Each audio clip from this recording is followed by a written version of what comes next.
Est-ce que vous avez bien compris quelques concepts par rapport à la bourse? Par exemple, est-ce que pour vous, l'intérêt composé, c'est quelque chose de simple à comprendre? Il y a beaucoup de simulations ou des choses, des tableurs qu'on peut vous montrer pour dire, écoutez, il vaut la peine d'investir en certaine quantité d'argent par mois et d'ici quelques années, vous allez avoir quelques milliers d'euros ou 1 million d'euros. Mais aujourd'hui, je vous propose de faire quelque chose d'encore plus simple. Imaginez que vous investissez déjà il y a 10 ans. Donc, vous êtes la 11e année d'investissement. Dans cet exemple, vous avez investi 1000 euros par mois pendant une dizaine d'années, en imaginant que vous faites même une rentabilité inférieure à la moyenne de marché de 4-5% par an pendant cette période. Parenthèse ici, j'ai déjà montré sur notre vidéo, si vous investissez avec une période de long terme, plus longtemps vous restez avec vos investissements, plus grande la chance de réussite de ne pas avoir vos investissements au négatif. Bref, après 10 ans d'investissement par exemple avec 1000 euros par mois, vous allez avoir environ minimum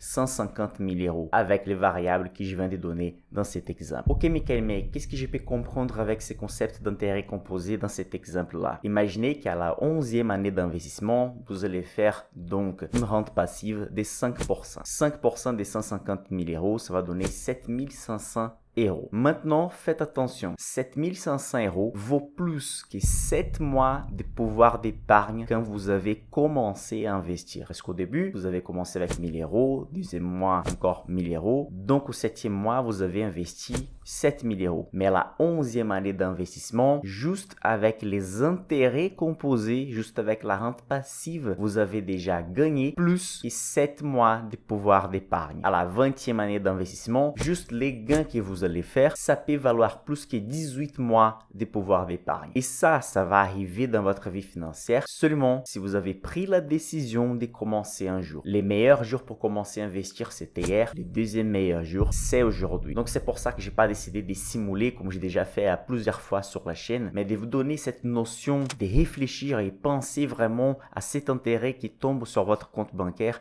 et qui ça peut valoir beaucoup plus que votre pouvoir d'épargne de plusieurs mois. C'est pour ça que Warren Buffett, il est devenu beaucoup plus riche une fois qu'il restait 40 ans, 50 ans dans le monde d'investissement. Parce que chaque année de plus, les intérêts valaient pour plusieurs années de pouvoir d'épargne et des négociations. Sauf que ça va arriver si vous restez longtemps investi. Donc, cette magie des intérêts composés, c'est seulement quelque chose pour quelqu'un qui pense à long terme. Et je vous invite à faire ça. Un autre concept mal compris, c'est que la bourse, toujours, il y aura un gagnant et un perdant. L'effet d'acheter la société X va faire de l'investisseur A quelqu'un de plus intelligent et gagnant que l'investisseur B qui vient de vendre ou vice-versa. Ça, c'est faux. Déjà, parce que l'horizon d'investissement, ça peut être complètement différent. Par exemple, il y a le monsieur qui a 60 ans aujourd'hui, il a commencé à investir sur Air Liquide il y a 20 ans et donc aujourd'hui, simplement, il veut vendre ses actions pour réaliser la plus-value, simplement parce qu'il a un projet, il a un investissement à faire pour son enfant. Bref, il est arrivé à la fin de son horizon d'investissement. Il veut utiliser ses actifs pour un autre objectif. Par contre, un autre investisseur qui vient d'acheter les actions de ces messieurs, il peut peut-être être un débutant. Il veut commencer un portefeuille d'investissement. Il vient d'acheter Air Liquide parce qu'il pense que c'est une excellente société de long terme. Vous voyez que dans cet exemple, il n'existe pas les gagnants et les perdants, simplement des personnes dans un horizon d'investissement différent qui ont une bonne opinion par rapport à la même société. C'est vrai qu'il y a des gens qui vont acheter et vendre une société sur les courts termes ou moyen terme. Ils ne sont pas d'accord et ils n'ont pas la même opinion par rapport à la même société. Par exemple, moi, je suis analyste financier. Il y a des milliers d'analystes financiers dans le monde. On peut analyser les mêmes données d'une même société. Et on va arriver à des opinions différentes par rapport à la même société. C'est pour ça que la bourse et la finance, c'est pas une science exacte comme la mathématique pure. Parce qu'il y a des concepts qui sont un peu subjectifs. Qu'est-ce qui c'est bon pour vous? Qu'est-ce qui c'est bon pour moi? Par exemple, une société de secteur immobilier ou secteur industriel peut avoir un certain niveau de trésorerie. Pour moi, comme analyste, ça peut être une bonne valeur si la société elle a par exemple 100 millions de trésorerie et dans la bourse elle vaut 1 milliard. Mais par exemple, pour un autre investisseur,